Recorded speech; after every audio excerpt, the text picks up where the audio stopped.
In Chud's case, that's a tough sell. And again, here's my thing. He's been going around citing these, my First Amendment, my Second Amendment. Right. But, so you're going to roll the die on people thinking that your frame of mind was that you're scared or you thought your life was in danger when you're online saying for months, I'm going to leave a chimp's brain on the pavement. And this is, he said it was a season finale. Yeah. Like all these things, these things are not going to get tossed. He's not going to be lucky like Luigi Mangione, who just got the backpack tossed out. All of these things are going to be active in your case. See, everybody online keep arguing self-defense, but DJ Akademiks is basically saying their internet receipts may already have killed that argument before the case even starts. And the fact that we already know what he's saying is true. You have months of live streams, racial slurs, talking about violence, provoking people in public, and saying the finale will be a chimp's brain on the pavement. Hey man, listen, we all know the saying, what you say can and will be used against you in the court of law. So we gonna see how it goes, but we gotta check this debate out first. Let's get into it. So here we have DJ Akademiks and Myron Gaines debating and having conversations centered around Chud the Builder after his arrest for allegedly shooting a black man in self-defense after months of him live streaming himself going around antagonizing, race baiting, and rage baiting black people online in public spaces using racial slurs for clout, views, and shock content. But listen, I'm not going to hold you guys too long. And before we jump into the video, don't forget to like the video. Don't forget to hype the video and subscribe to the channel. During this debate, DJ Akademiks raises a valid point. After months of live streams, violent rhetoric, and provoking people in public, these could be the reason that your self-defense argument falls flat. Now, without further ado, DJ Akademiks, Myron Gaines, it's right back on you, so let's get it. That is never, I'm not like Tariq Nasheed, where it's like, and I think that's another place where Sneako did a misstep, because I think he approached it like I was going to come with this black victimhood thing. And I was like, no, I'm not defending none of those points. What I'm defending here is that we have a certain individual, right?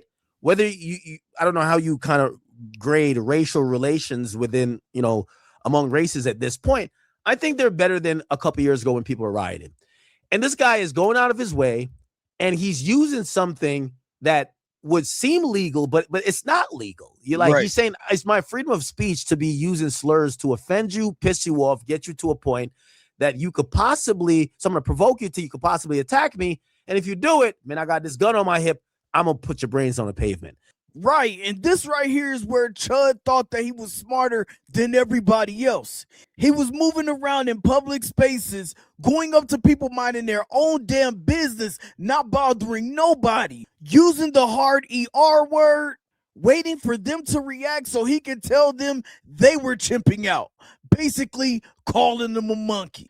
And the whole time that he was doing this to go viral and make these viral clips and viral moments, he was doing it all under the guise of free speech. Like he was John Gotti or somebody and nobody could touch him. Until he ran into somebody who was like, hey, Chud, you gonna learn today. We all know you absolutely have the freedom to say what you want. You just are not free of the consequences. And these right here, my man, are your consequences. Let's get back to it. And so Sneako hopped on, and his opinion was this. And I guess you could chime in after that. Yeah. But this was the brunt of the debate. He said, well, here's the thing.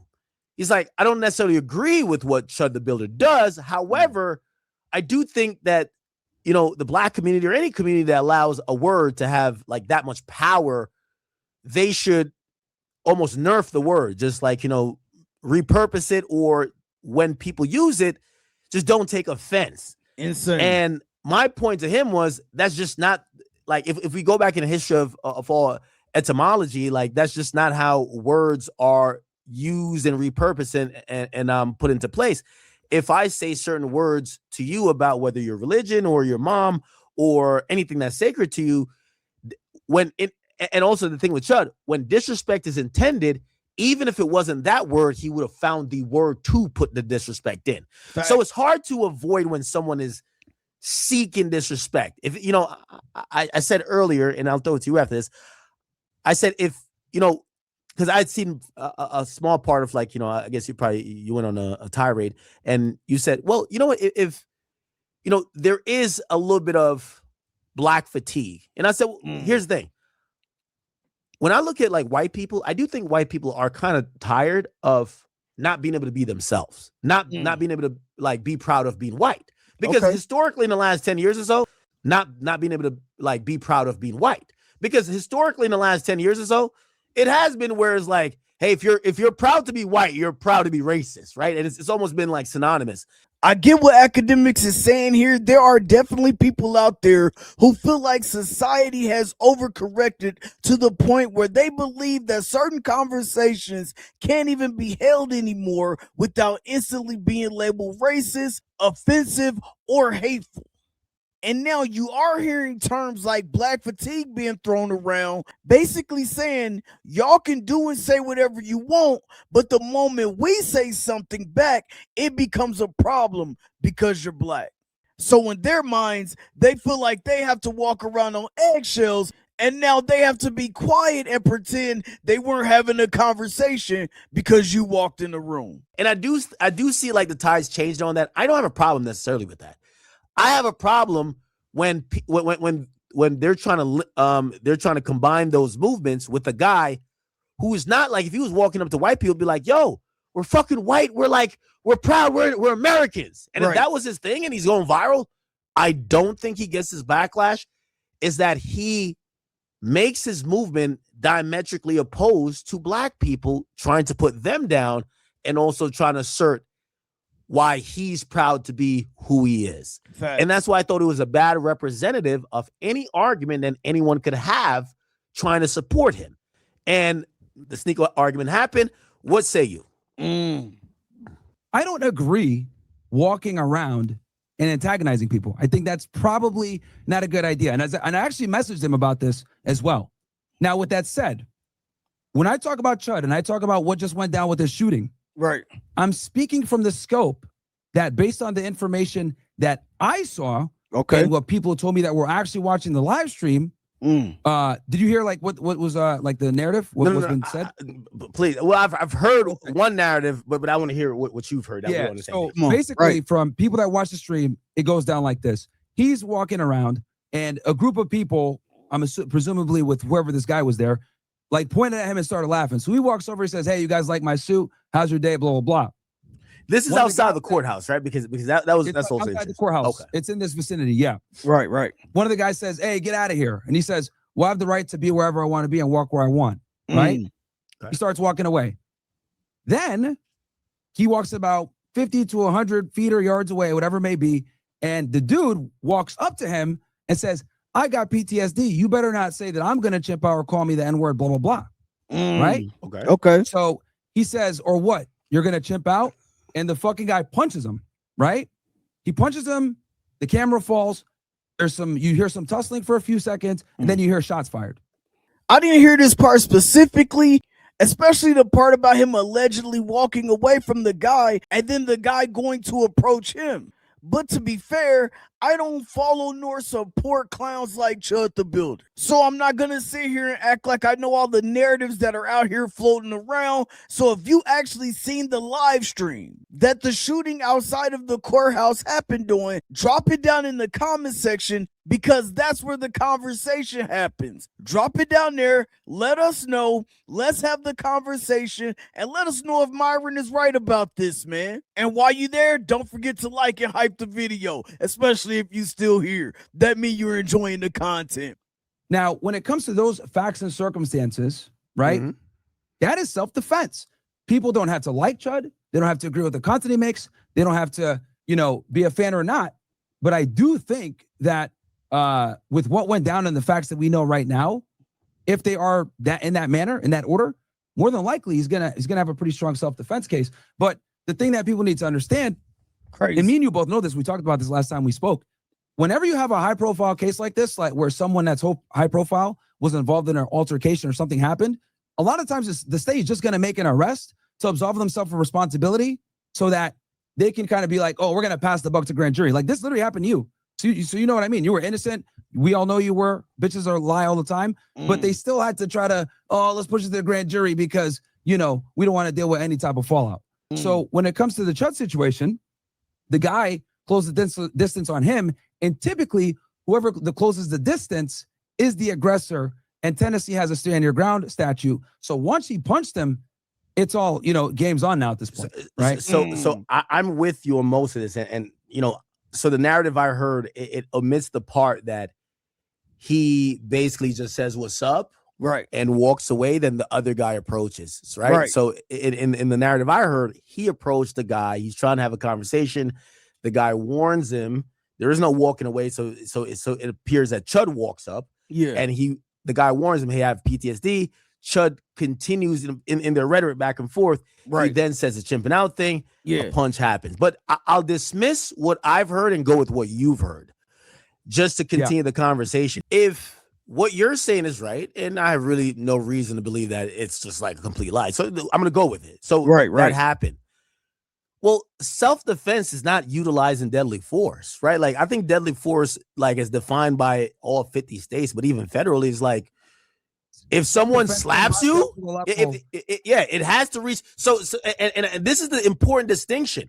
Right. I think a lot of people who like Chud or maybe supported in theory what he was doing, because he kept saying things like, hey, this is my First Amendment right, free speech. Yeah. A lot of people didn't correct him in saying that, hey, listen, brother, you better go get a black belt or learn to squabble up, because what happens is if someone spits on you, you can't shoot them. Facts. If someone knocks your hat off, you can't execute them. Right. Facts, man. Listen, Ak has been on fire lately in these debates. First, a debate that he had with Sneako when people felt like he completely embarrassed him and made him look absolutely foolish on stream. And now here with the facts and points that he is making here in this conversation / debate with Myron Gaines, he is spot on and bringing up something that actually legally matters. And that's proportionality. You can say whatever you want about this situation. You can feel however you want to feel about this situation. But that is something that absolutely cannot be left out when you're trying to scream self-defense. If the prosecutors in this case can paint the picture that you were escalating the situations, provoking conflict, talking violently to people online, and looking for confrontation for months on end, then they could try to argue that you are not trying to avoid danger. Not only that, when you were attacked, you were punched. This is where proportionality comes in, because that would mean that you're able to defend yourself to the level of threat that is posed against you. That doesn't mean that you can pow. Right. Sure. So even if I'm going with what you said, yes, I believe he was defending himself, but when you defend yourself, that's you fighting back. So it wouldn't be an assault charge if he had punched the guy back in the mouth or even beat the shit out of him. Yeah. But when you grab a gun, and then that was, by the way, it's in his intent. He said it multiple times. Hey, I'm leaving a chimp's brain on the pavement. Facts. He's not saying that I hope no one threatens my life. He says these altercations where at times people are not even saying, I'm going to kill you. There's nothing that establishes, and you're a former law enforcement agent, so you know better than me. Yeah. There's nothing that he could, articulate that says, hey, I am in fear of my life. Someone punching you in the mouth is not in fear of your life. He didn't say that. I heard that audio where he was on the car. He never said, oh, the guy was trying to grab my gun. He didn't say, hey, I'm about to shoot you with my gun. Basically, trust me, I know you walk around with a gun. I walk around with a gun. Okay. There's a lot of Americans that walk around using and establishing their Second Amendment right, the right to bear arms. Right. Whether it's concealed or not, usually everybody's in the know of saying or understanding that it's not the first thing you use towards any type of violent or threatening altercation. If someone says, I'm going to slap you, you can't shoot them and get away with it. If someone like bumps hard into you and you feel that was, like a act of aggression, you can't execute them. Right. So someone punching this guy in the face, I think he had a severe misunderstanding for a while, thinking that if you touch him, he was well within his right to shoot you.